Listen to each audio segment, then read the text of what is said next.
এই প্রথমবার আমি আমার বাপের বাড়ি তোমাদের সাথে শেয়ার করতে চলেছি। বহুবার ভেবেওছি, আগে ভিডিও করে এনেছে বাবা, কিন্তু তারপরেও তোমাদের সাথে শেয়ার করে ওঠা আর হয়নি।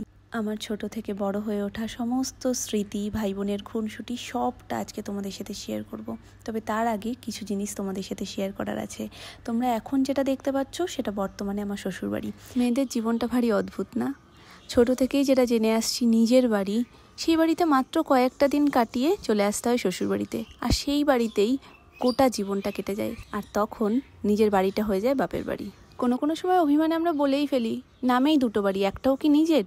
কিন্তু সেটা শুধুমাত্র অভিমানেরই কথা, কারণ দায়িত্ব পালনের সময় আমরা কিন্তু দুটো বাড়িকেই আপন করে নিই আর দায়িত্ব সমানভাবে পালন করি। এই বাড়ি দিয়ে ভিডিওটা শুরু করার কারণ, এই বাড়ি এবং এই বাড়ির মানুষগুলো আমাকে অনেক কিছু দিয়েছে, যেটা অনস্বীকার্য। যখন আমি বিয়ে করে এই বাড়িতে প্রথম আসি, অনেক কিছু এমন ছিল যে আমি পারতাম না বা বুঝতাম না, যা প্রত্যেকটা মানুষ আমাকে হাতে ধরে শিখিয়েছে এবং বুঝিয়েছে। আর মামনির কথা আলাদা করে কী বা বলবো, ডে 1 থেকে আজ পর্যন্ত মামনি আমাকে বুঝতেই দিল না যে আলাদা করে শাশুড়ি মা ঠিক কেমন হয়। এই হচ্ছে আমাদের রান্নাঘর, মানে আমাদের মনের রাস্তা। কথায় বলে না, মনের রাস্তা পেট হয়েই যায়, আর পেট মানেই দারুণ দারুণ সব খাবার দাবার, আর সেই দারুণ দারুণ খাবার দাবার হয় কোথায়? এই রান্নাঘরে। আর এখানের রানী মানে মেন শেফ হচ্ছে মামনি।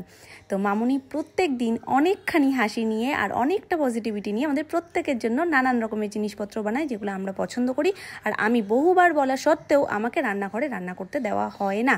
এটা আমার ভীষণ রকমের একটা অভিমান, অভিযোগ, সব কিছুই বলতে পারো। তো সোনামাকেও মামনি রান্না করতে দেয় না, আমাকেও দেয় না। আমরা যে একেবারে সুযোগ পাই না তা ঠিক নয়। সোনামার যেগুলো স্পেশালিটি, সোনামা যেগুলো দারুণ বানায়, সেগুলো সোনামা আমাদের রান্না করে খাওয়ায়। আর আমি হচ্ছে গিয়ে এই বাড়িতে নিত্য নতুনের এক্সপার্ট, মানে নতুন নতুন সমস্ত রান্না যা বাড়িতে কোনো দিন আগে হয়নি সেগুলো করে সকলকে খাওয়াই। তো এইভাবেই আমরা একে অপরের সাথে ভীষণ ভালো আছি। বর্তমান জীবন যেটা আমাকে এত এত ভালোবাসা দিয়েছে, যেটা আমাকে পরিচিতি দিয়েছে, সেটাকে না দেখিয়ে আমি আমার অতীতটাকে তোমাদের সাথে শেয়ার করতে পারতাম না। তাই ছোট্ট করে আমার বর্তমান জীবনটা তোমাদের সাথে শেয়ার করলাম। আর এই বর্তমান জীবনে আমার ছোট্ট পরিটা এসে আমার জীবনটাকে আরও আলোকিত করে দিয়েছে। তাহলে চলো আর অপেক্ষা কিসের, এবার একটু ফ্ল্যাশব্যাকে যাওয়া যাক। আমার শ্বশুরবাড়ি থেকে বাপের বাড়ি আসতে মোটামুটি সময় লাগে 3 ঘন্টার মতন, তবে আমরা 1 মিনিটেই চলে এসেছি। যাই হোক, ভিডিওটা করেছে বাবা, তো বাবার ভিডিওটা একটু হয়তো তোমরা ঝাপসা দেখলেও দেখতে পারো, কারণ বাবার ফোন দিয়ে যেহেতু তোলা। তো যাই হোক, একটু অ্যাডজাস্ট করে নিও তোমরা। তো এই হচ্ছে গিয়ে আমার বাড়ি। আমার শৈশব কেটেছে এখানে। আমার প্রচুর প্রচুর প্রচুর স্মৃতি ছড়িয়ে আছে এই বাড়িতে। আমি ছোটোবেলা থেকেই জয়েন্ট ফ্যামিলিতে বড় হয়েছি। আমার জেঠু, জেঠিমা, দাদা, দিদি সবাইকে নিয়ে আমরা এই বাড়িতে থাকতাম। তো এই বাড়িটার এটা হলো বাইরের সাইড। বাইরের সাইড বলতে রাস্তার সামনের দিকে যেই পোর্শনটা পড়ে, সেই পোর্শনটা বাবা তোমাদেরকে এখন দেখাচ্ছে। তো এখান থেকেও ঢোকা যায় ভেতরে, তবে এই সামনের দিকে মেজমার ঘর, মানে আমার মেজো জেঠুর ঘর। তো এখান থেকেও ডাইরেক্ট মেজো জেঠুর ঘরে ঢোকা যায়, তবে আমাদের যে ঢোকার জায়গাটা সেটা ওই পাশে, মানে সামনের দিকে, আরও ভেতর দিকে। এটা হচ্ছে আমাদের বাড়ির সামনের রাস্তা। যদিও বহু বছর না যাওয়ায় অনেক কিছুই অচেনা আমার কাছেও। অনেকেই হয়তো জানো না আমার বাপের বাড়ি কোথায়। আমার বাপের বাড়ি হচ্ছে বসিরহাট। এই হচ্ছে আমাদের বাড়ি ভেতর দিকে যাওয়ার রাস্তা। তো এই বাড়িটাকে সেন বাড়ি ছাড়াও অনেকেই শাখারি বাড়ি বলেও চেনে, কেননা আমার দাদু ছোট থেকেই দেখছি উনি শাখা বানাতেন, আমার জেঠুও শাখা বানাতেন। আমাদের মেশিন ঘর রয়েছে আলাদা করে, এখন সেটাতে যদিও বর্তমানে বানানো হয় না, কিনেই আনা হয়, তবে বহু বছর আগে শাখা কেটে শাখা বানানোও কিন্তু হতো। তো এটা হচ্ছে আমার মেজমার রান্নাঘর, যেটা এই গ্রিল দেওয়া দেখছো এটা। আর সামনের দিকে ছিল মেজমার ঘর, মানে আমার মেজো জেঠুদের ঘর। তো এইখান থেকে চলে আসলাম আরেকটু ভেতর দিকে। আর এখন তোমরা যেই জায়গাটা দেখতে পাচ্ছ, এই জায়গাটা ঘিরে আমার ছোটোবেলার প্রচুর প্রচুর প্রচুর স্মৃতি জড়িয়ে রয়েছে। এই গ্রিলের সোজাসুজি যে দরজার জানলাটা দেখছো, এটা আমাদের ঠাম্মা দাদুর ঘর। যদিও দুজনের মধ্যে কেউই আজ আমাদের মধ্যে নেই, তবে এই যে বারান্দাটা, এটা ঝুল বারান্দা ছিল। ছোটোবেলার অনেক গল্প তোমাদের সাথে আগেও শেয়ার করেছি, যে এই ঝুল বারান্দাতে আমি আর আমার দাদা, মানে আমার থেকে আমার দাদা 1.5 বছরের বড় আর কি, তো দুজনে খুব খুনসুটি করতাম। মোটামুটি ও হাঁটতে পারতো আর আমি তখন হামাগুড়ি দিতাম। এত দুষ্টুমি করতাম দুজন মিলে, মানে ও আমাকে একটা ধাক্কা মেরে দিয়ে চলে যেত, গিয়ে মেজমার পাশে চুপচাপ শুয়ে পড়তো, আর মেজমা বুঝতে পারতো না যে ও দুষ্টুমি করে এসছে। তো এরকম হতো, প্রচুর প্রচুর স্মৃতি জড়িয়ে রয়েছে। আর এই বারান্দাটাতেই আমি ঘুরে ঘুরে পিঁপড়ে মেরে মেরে খেতাম, মানে ছোটো ছোটো সুড়সুড়ি পিঁপড়েগুলোকে একটা থাবা দিয়ে মারতাম আর খেয়ে নিতাম। তখন আমার অ্যানির মতন বয়স। যদিও নিজের এই ছোটোবেলার কথাগুলো তোমাদের সাথে বলতে ভীষণ ভালো লাগছে, আর পুরনো সমস্ত স্মৃতিগুলো আবার যেন নতুন করে জেগে উঠছে। দোতলায় থাকে বড় মারা, মানে বড় মা, বড় জেঠু, দাদা আর বৌদি। যে দাদার কথা এতক্ষণ বলছিলাম সে নয়, কিন্তু সে হচ্ছে আমার মেজো জেঠুর ছেলে, আর এখন যার কথা বললাম সেটা হচ্ছে আমার বড় জেঠুর ছেলে। আর এই যে জায়গাটা তোমরা দেখতে পাচ্ছ এটা হচ্ছে আমাদের ঘর। এই যে নিচে গ্রিল দেওয়া আর এই যে সিঁড়ি দিয়ে উঠে যাচ্ছে দোতলার রাস্তা। এই যে গ্রিলটা তোমরা দেখছো সিঁড়ি থেকে নেমে একদম সামনে, তো এটাই আমাদের বাড়ির ভেতরে যাওয়ার একটা মেন রাস্তা ছিল। যদিও আরও একটা আছে, সেটা সামনে তোমাদের সাথে পরে শেয়ার করছি। আর এই যে দরজাটা, এখান থেকেও কিন্তু এখন ভেতরে যাওয়া যায়। এটাও আমি থাকতে থাকতেই হয়েছে, তবে প্রথম দিকে একদম শুরুতে এইটাই হচ্ছে গিয়ে আমাদের মেন দরজা। তো চলো এবার সামনের দিকে যাওয়া যাক আর তোমাদের সাথে সমস্তটা শেয়ার করতে থাকি আমি। তো এই হচ্ছে বাবার সাইকেল রাখার জায়গা ছিল একমাত্র, মানে সিঁড়ির তলায়। আর এখান থেকে সামনে গিয়ে এই যে জায়গাটা, এই জায়গাটা হচ্ছে গিয়ে আমার রান্নাঘর ছিল। মানে এই যে গ্রিলটা দেখছো, গ্রিলের ওই সাইডটাতে আমার রান্নাঘর ছিল। আর এর যে পাশের যে রান্নাঘরটা, এটা হচ্ছে বড়মার রান্নাঘর। বড়মা এখানে রান্না করে আর পেছনে একটা ঘর রয়েছে, ওখানেই খাওয়া দাওয়া হয়।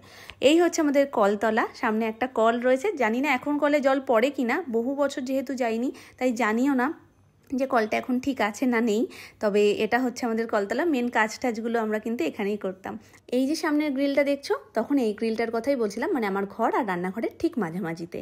এটা হচ্ছে আমাদের যাতায়াতের মেন রাস্তা। তবে 7 বছর আগের কথা আর এখনের কথা যদি বলি, আকাশ পাতাল তফাৎ। কারণ তখন ছিল একদম ঢালাই করা, মানে সিমেন্ট দিয়ে যে ঢালাই করে একদম চাতালের মতন হয়ে যায় সেরকম করা। আর এখন দীর্ঘদিন ব্যবহার হতে হতে উঠে যেতে যেতে এখন এইরকমই রয়েছে।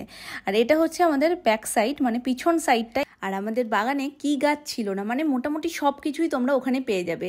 2 রকমের আম বলো, পেয়ারা বলো, তার সাথে সাথে লেবু, আর অনেক আগে আমড়া গাছও ছিল, চালতা গাছ রয়েছে, নানান রকমের ফুল। মানে যা ফুল হতো না, আমাদের পুরো বাড়ির সবার পুজো হয়ে যেত। মানে ঠাম্মা সব তুলে নিয়ে আসতো আর পুজোর ঠিক আগে আগে সবাইকে ভাগ ভাগ করে দিয়ে আসতো। তারপরে সেই ফুল দিয়ে আমরা পুজো করতাম। যেহেতু বাবা ভিডিও করেছে ভেবে আলাদা করে তো কিছু বলে করেনি। হলুদ সাইড যেটা তোমরা দেখতে পাচ্ছ, এই সাইডটা বড়মাদের, আর অ্যাশের সাইডটা আমাদের। মানে ওপরে একটা ঘর, নিচে একটা ঘর। বাইরেটা এখন তোমরা ঠিক যেমনটা দেখছো, এর সাথে আরও অনেক কিছু ছিল ছোটবেলায়। এই যে ঘাস, আর আমাদের বাড়ির পাশ দিয়ে সরু রাস্তাটা দেখতে পাচ্ছ, একটা ভাগ করা রয়েছে। তো ওই বরাবর একদম সোজা 5-6টা সুপারি গাছ ছিল। আর যে সুপারি গাছগুলোতে ছোটবেলায় দাদারা দেখতাম ঘড়ি সুতো মাঞ্জা দিত। গাছের ও মাথা থেকে এ মাথা পর্যন্ত ঘুরে ঘুরে সুতোটাকে পেঁচাতো, যাতে তাড়াতাড়ি করে মাঞ্জাটা শুকিয়ে যায়। ছোটোবেলার প্রচুর স্মৃতি রয়েছে, যেগুলো আজও বড় হয়েও মনে হয় যেন সেই ছোটোবেলাতেই ফিরে গেছি সবটা দেখে। তো যাই হোক, চলো অনেকটা হলো বাইরে থেকে তোমাদের দেখানো, এখন একটু ভেতরে যাওয়া যাক গুটি গুটি পায়ে। এবার ভেতর থেকেও তোমাদেরকে একটু দেখাই। তো এই গেট থেকে উঠে গিয়ে সোজা যেটা আমাদের চোখে পড়ছে সেটা হচ্ছে সিঁড়িঘর। সিঁড়িঘরে পরে যাচ্ছি। আগে তোমাদেরকে ভেতর থেকে দেখিয়ে দিই, এটা হচ্ছে ঠাম্মা দাদুর ঘর। আর সিঁড়িঘরের ঠিক ওই প্রান্তে, মানে ওই পাশটাতে মেজমার ঘর। আর শুরুতেই তোমাদেরকে বললাম ওপরে থাকে বড় জেঠুরা। আর আমাদের ওপরে যাওয়ার সিঁড়িটা কিন্তু বাইরের সাইড দিয়ে, যেটা ফুল গাছ দিয়ে ঘেরা সিঁড়িটা, ওটা দিয়ে ওপরেও যাওয়া যায়, আবার এটা দিয়েও ওপরে যাওয়া যায়। কিন্তু এই সিঁড়িটা দিয়ে আবার আমাদের ওই ঘরটার দিকে যাওয়া যায় না, এটা শুধু বড় মা আর দাদাদের ঘরে যাওয়া যায়। আর ভেতর দিক দিয়ে আমাদের ঘরের সাইডটা ঠিক এরকম, এই দেখো।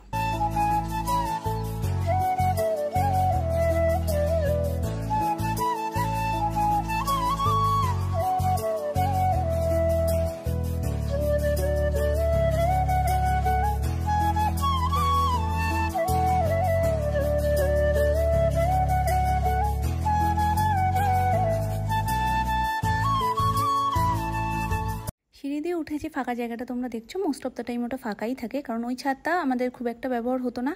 কোনো কোনো সময় জামাকাপড় মেলার ক্ষেত্রে ব্যবহার হতো, কিন্তু এখন হয়তো সেটুকুও হয় না, কারণ এদিক থেকে ঘুরে গিয়ে ওখানে জামাকাপড় মেলা, শোকানো, আবার নিয়ে আসা একটা হ্যাপা হয়ে যায়। তবে তোমরা কি এটা লক্ষ্য করেছো, আমাদের গোটা বাড়িটার মধ্যে কোথাও কিন্তু কোনো পার্টিশন নেই। একদম লম্বা ঝুল বারান্দা, যেখানে আমরা ভাই বোনেরা সারাক্ষণ হাসি মজা, খুনসুটি, দুষ্টুমি এগুলো করে বেড়াতাম। এখন সবাই বড় হয়ে যে যার মতন নিজের জীবনে ব্যস্ত হয়ে পড়েছে, দূরে দূরে রয়েছে। আমরা ভাই বোন 4 জন, মানে আমার বড় জেঠুর 1 ছেলে 1 মেয়ে, মানে বদ্দা বড়, তারপরে দিদি, তারপরে আমার দাদা মানে মেজো জেঠুর 1 ছেলে, তারপরে আমি হলাম বাড়ির সবথেকে ছোট মেয়ে। হয়তো তোমাদের একটু অসুবিধা হয়েছে ভিডিওটা দেখতে, ভিডিও কোয়ালিটিটা আর একটু বেটার হতে পারতো যদি আমার ফোন থেকে করা হতো, কিন্তু বাবা যে করে এনেছে কষ্ট করে, এটাই আমার কাছে অনেক। কারণ বাবা এই নিয়ে 3 বার ভিডিওটা করলো। ফার্স্ট একবার করে এনেছিল, কি একটা প্রবলেম হয়েছিল বলে আমি নিয়েছিলাম না, ডিলিট হয়ে গেছিলো, এরকম কিছু একটা হয়েছিল। আর একবার করে এনেছিল, কিন্তু তখন আর সেটা আমার পোস্টই করা হয়নি।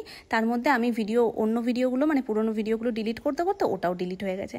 তো এই 3rd টাইম বাবা করে নিয়ে এসছে, আর আমি এটা চাই না একেবারেই নষ্ট করতে, ওই জন্য আমি তোমাদের সাথে A to Z সব কিছু ডিটেলসে বললাম এবং শেয়ার করলাম। আশা করি তোমাদের ভিডিওটা দেখতে খুব ভালো লেগেছে। কেমন লাগলো অবশ্যই তোমরা জানিও। পুরো বাড়ি ঘুরিয়ে তোমাদের দেখাতে দেখাতে একটা গুরুত্বপূর্ণ জিনিস তো মিসই করে ফেলেছি। এই বাড়িতে সবথেকে বেশি পছন্দের আমার যে জিনিসটা ছিল সেটা হচ্ছে কাঁচামিঠা আম গাছ। বাইরের ঘরের এই যে দরজার ঠিক পাশে গাছটা ছিল, আর ওপরের ঘরের যে গ্রিলটা দেখতে পাচ্ছ ওখান থেকে আমরা হাত দিয়ে পেরে পেরে নিতাম। যেহেতু রাস্তার ধারের গাছ, মানে রাস্তার একদম পাশে, সবার নজর ওই গাছটাতে, তার উপরে কাঁচামিঠা আম গাছ, তার লোভ কি সামলানো যায়? তো এই তো ছিল আমার বাপের বাড়ি। তোমরা অনেক দিন ধরে জানতে চাইছিলে কোথায় আমার বাপের বাড়ি, দেখতে চেয়েছিলে, তো তোমাদের সাথে ছোট্ট করে শেয়ার করলাম যতটুকু আমার পক্ষে সম্ভব ছিল। এরপর যখন আমি আবার যাব তখন তোমাদের সাথে আরও ভালো করে ডিটেলসে সব শেয়ার করে দেবো, আর বাড়ির প্রত্যেকটা সদস্যের সাথে তোমাদের পরিচয় করিয়ে দেবো। তবে এতক্ষণে অ্যানি যে দুষ্টুমিগুলো করছে সেটা তো মিস করছিলে তোমরা। অ্যানিকে ছাড়া তো ভিডিওটা ইনকমপ্লিট। তো চলো ওর দুষ্টুমিগুলো তোমাদের সাথে ছোট্ট করে শেয়ার করে দিই। মাম্পু, হ্যাঁ ডাকো তাহলে। মাম্পু আটো একটু ভালো পিকে ডাকো তো। বসো। একটু ভালো পি, মিষ্টি পিকে ডাকো। পিদের ডাকো। পি হ্যাঁ, বড় পিকে ডাকো। পি বড় পি, এটি তুপি। সবাইকে বলো সব পি। আলো আসো বসো। আটো পোটো আটো পোটো আটো অ্যানি, অ্যানি, আটো ও অ্যানি, আটো একটু আদর দিয়ে দাও, একটু আদর দিয়ে দাও। ও অ্যানি। আদর দিতে বলেছি, আশীর্বাদ করতে বলেছি। থেকে থেকে গিয়ে মাথার উপরে হাত দেয়। ওই দেখ ছোটদাদান চলে এসছে। ওলে বাবলে আদর আদর। এই টিপটা নিল, চলে গেল। কে এসছে দেখ তো। কে এসছে এটা? দা দেখিয়ে দাও দাদাকে, দেখিয়ে দাও দাদাকে, দেখিয়ে দাও লিপস্টিকটা কোথায় পড়ে। সব কথা শিখে। প্যান্টটা অত উপরে পড়েছিল না? কি বলো? হ্যাঁ বন্ধু বন্ধু শোনা, একটু গন্ধ দেখিয়ে দাও তো। গন্ধ, গন্ধ বেরোচ্ছে মামা, নাকে হাত দাও। একটু গন্ধ একটু কই দেখি? একটু তাকে দেখিয়ে দাও। আটো গন্ধ আবার আজকে জামা দিয়ে ঢাকছে না, বুঝতে পারছো ওর লেভেলটা। এ তা তুই এরম না করবি না একদম। এই যা, হাত মুখ দিয়ে পাপ পাপ করে দাও। পাপ পুচি